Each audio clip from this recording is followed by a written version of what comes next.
No, it's not. This there's another Dan supposedly got a 1 foot bucket for trenching. Yeah. So That's just for digging big. yeah, excavating. Cutting line and stuff. Yeah, and he supposedly got one over here somewhere they acquired. I'm not sure if he's ascertained. Oh yeah, he cleaned it up a little bit.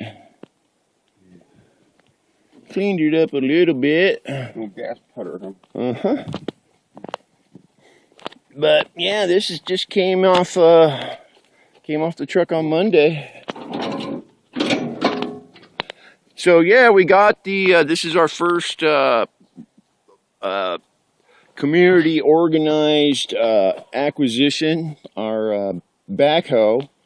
So if you need backhoe services, contact us at Happy Camp Republic so we can meet your needs.